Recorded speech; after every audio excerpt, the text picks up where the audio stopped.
Assalamualaikum warahmatullahi wabarakatuh. Selamat datang kembali di channel saya. Saya mau melanjutkan pembahasan untuk buku. Jadi kemarin kan sudah selesai yang buku Atomic Habits, dan sekarang saya mau membahas buku lain, yaitu tentang biografinya Elon Musk. Jadi mungkin saya akan cerita dulu tentang kenapa kok saya memilih buku ini, kenapa saya mau membaca buku ini. Jadi sebelum baca buku ini itu saya membaca bukunya Robin Sharma yang berjudul The Changers Manifesto, dan di sana Robin Sharma itu bilang gini: jika Anda ingin menjadi pengubah dunia, maka bergaulah dengan pengubah dunia. Nah, secara fisik mungkin kita nggak bisa mengakses orang-orang yang hebat banget, yang pengubah dunia kayak Elon Musk gitu. Kita nggak saya hampir nggak mungkin untuk bisa ketemu dengan beliau langsung, mendengarkan dia cerita dan lain sebagainya. Kayaknya hampir mustahil. Nah, tapi kita bisa mendengarkan cerita mereka melalui buku. Jadi orang-orang hebat itu biasanya kan ada biografinya, baik autobiografi maupun biografi yang ditulis oleh orang lain. Dan setelah baca kalimat itu, saya akhirnya langsung beli ini, biografinya Elon Musk yang ditulis oleh Ashley Vance. Berarti Ashley Vance tulisannya ya. Dan ya ini original buku bahasa Inggris. Sekarang saya mau bahas, jadi lebih ke diceritain aja ya. Jadi saya mau cerita bagaimana saya membaca buku ini, interpretasi saya gimana, kemudian apa yang saya pelajari dari buku ini. Nah, saya mau sharing hal itu. Jadi nggak mau review buku dalam arti jelek buruknya, ngasih nilai apa, enggak. Tapi apa yang saya pelajari dari buku ini gitu. Oke, catatannya mana ya? Gini, buku ini full bahasa Inggris. Jadi ini belajar bahasa Inggris yang asli dari sana. Untuk memahami ini saya perlu beberapa kali buka translator karena ya keterbatasan bahasa saya gitu. Saya harus buka kamus berkali-kali supaya ngerti bahasan-bahasanya. Dan buku ini tuh bahasanya sangat detail, sangat teknis. Jadi ngomongin tentang roket, ngomongin tentang mesin listrik, tentang macam-macam lah, pokoknya Solar City, yaitu dibahas secara detail bagaimana Elon Musk pernah pergi ke Rusia untuk mau beli pesawat Rusia tapi nggak jadi, gimana masalah yang dihadapi oleh Falcon dan lain sebagainya. Pokoknya dibahas detail hal-hal yang teknis yang saya sebenarnya juga nggak ngerti gitu, hal teknis tentang roket, tentang mobil listrik yang saya juga nggak tahu gitu. Tapi saya berusaha untuk membaca ini sampai tuntas, sampai selesai. Alasannya kenapa? Jadi ada cerita Elon Musk itu waktu selesai, habis dia jual PayPal, itu kan dia punya duit, terus akhirnya dia bingung mau bisnis apa ya gitu. Dan dia kepikiran saat itu adalah tertarik untuk bisnis tentang aerospace, tentang bisnis luar angkasa gitu. Nah, ketika itu setelah selesai PayPal, dia itu kan backgroundnya dari ini, ekonomi. Dia nggak punya basic untuk dunia aerospace, untuk dunia luar angkasa itu dia nggak punya. Jadi untuk bisa bisnis di aerospace, dia pergi ke California. Dari California itu adalah kandangnya industri aerospace. Jadi dia mikirnya gini, oh karena aku belum ngerti dunia aerospace sama sekali, aku pergi aja ke California, tempatnya orang-orang bisnis aerospace. Walaupun saat ini aku nggak ngerti, berdekatan dengan mereka mesti aku belajar sesuatu nih.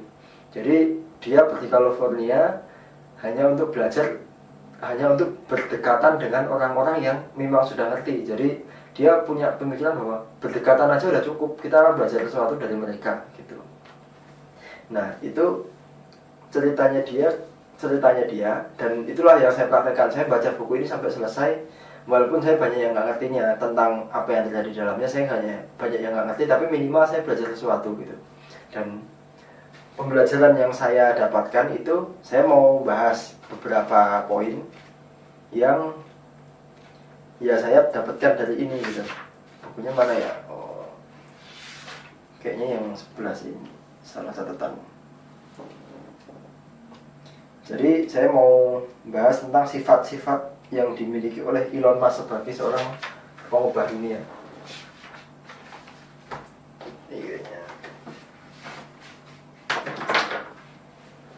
Bentar ya, saya biar nggak salah, jadi saya tulis di sini.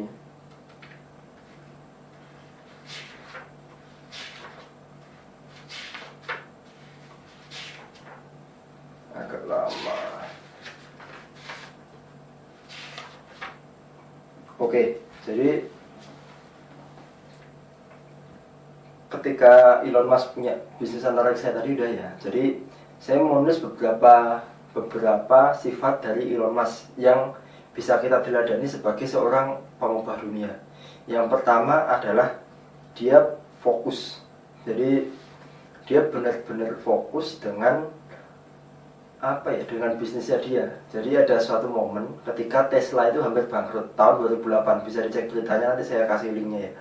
Tahun 2008 itu Tesla udah hampir bangkrut, semua orang panik, dan ya memang dia menjelang kebangkrutan. Dia punya utang kurang lebih 100 juta US dollar, dan itu harus harus segera dapat suntikan dana. Kalau nggak dapat suntikan dana, dia akan bangkrut.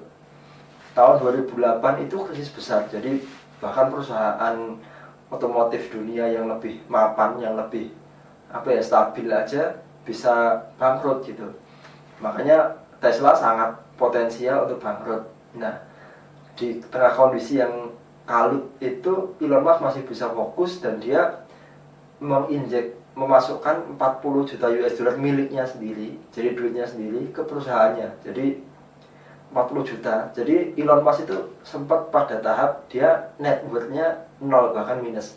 Padahal untuk seorang CEO itu kayaknya nggak boleh kayak gitu, sampai 0 itu nggak boleh. Jadi dia benar-benar duitnya sendiri dimasukkan ke situ 40 juta. Dan akhirnya dengan investasi itu Tesla selamat dan ya bertumbuh lagi gitu. Itu strategi yang nggak dipikirkan oleh banyak orang. Jadi cuma dia doang, karena dia fokus pada apa yang bisa dilihat ya, bagaimana solusi yang mungkin gitu. Dia fokus.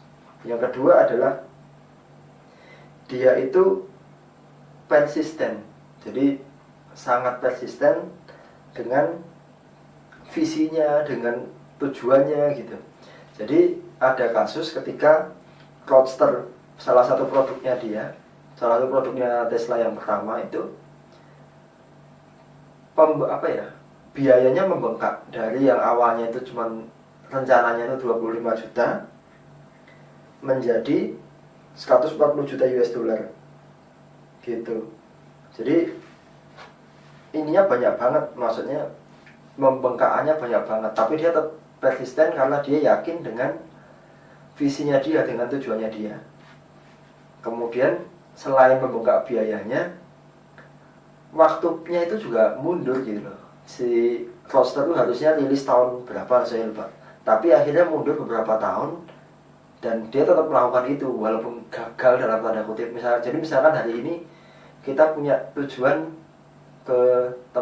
mencapai sesuatu titik A misalkan, dan kita gagal. Nah, cuman kita kan punya visi, kenapa saya harus pada titik A. Nah, itu kan harus persisten, mau telat berapa lama, mau kita membiayainya bengkak kenapa, tapi karena kita punya fokus, punya benar-benar grand goal yang harus dilakukan, walaupun kita telat, walaupun kita biayanya bengkak, harus dilakukan. Nah, itu persistensinya Mas tuh di situ. Kemudian yang ketiga adalah dia itu perfeksionis. Jadi perfeksionisnya gimana? Pada suatu momen Tesla itu sudah mulai dapat orderan banyak kan. Dia udah mulai dapat orderan banyak.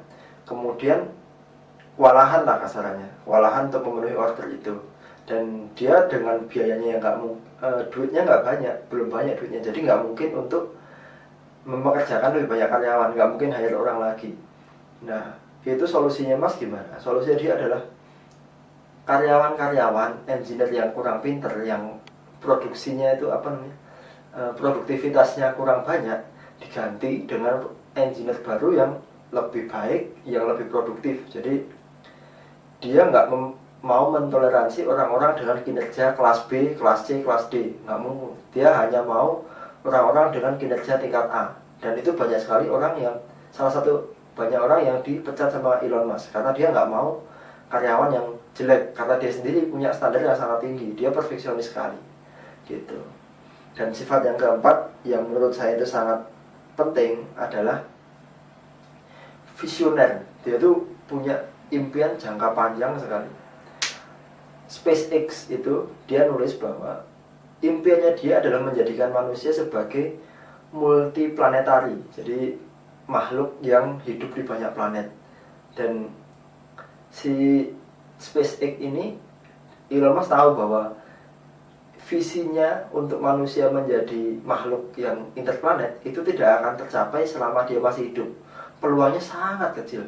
Dan dia punya visi yang sangat jangka panjang, mungkin ratusan tahun atau mungkin lebih dari itu. Dia punya visi yang jangka panjang, dan ini yang membuat dia menjadi seorang pengubah dunia menurut saya. Karena ketika kita ngomong seorang orang hebat itu bukan tentang dia sendiri, tapi tentang dunia yang lebih baik ke depan, jauh setelah dia sendiri nggak ada gitu. Jadi kalau kita ingin menjadi seorang pengubah dunia, ya kita harus punya visi jangka panjang yang untuk kebaikan bersama, bukan untuk kepentingan pribadi sendiri gitu loh. Jadi itu tadi 4 sifat yang saya pelajari dari Elon Musk, dari buku biografinya Elon Musk. Itu 4 sifat tadi. Yang pertama adalah dia punya fokus dengan tujuan jangka panjangnya, kayak tadi interplanetari, manusia menjadi makhluk yang antar planet. Kemudian yang kedua, dia persisten dengan tujuan itu, mau gagal, mau ditolak, mau dihina, dia persisten. Yang ketiga, dia perfeksionis. Untuk mencapai tujuan itu ya harus benar-benar punya standar yang tinggi gitu. Dan yang keempat, dia visioner. Dia punya tujuan jangka panjang yang mungkin banyak orang mengira konyol, wah itu halu dan lain sebagainya. Tapi ya untuk menjadi seorang pengubah dunia itu harus seperti itu. Banyak orang mungkin akan bilang halu, nggak mungkin dan lain sebagainya. Tapi ya orang-orang hebat, orang-orang yang sekarang dicatat oleh sejarah itu orang-orang yang punya visi yang dulunya dianggap gila gitu loh. Dan ya kita nggak tahu kedepannya gimana, tapi itu 4 pelajaran yang bisa diambil, dan mudah-mudahan teman-teman belajar dari apa yang saya sampaikan di sini. Mudah-mudahan bermanfaat. Ada kurang lebih mohon maaf. Silahkan ditulis di kolom komentar kalau mau tanya, mau diskusi, atau mau bahas buku lain. Kalau ada yang punya buku dan pengen saya review, silahkan juga menghubungi saya gitu. Oke, sekian dulu video kali ini. Ada kurang lebih mohon maaf. Wassalamualaikum warahmatullahi wabarakatuh. Dadah.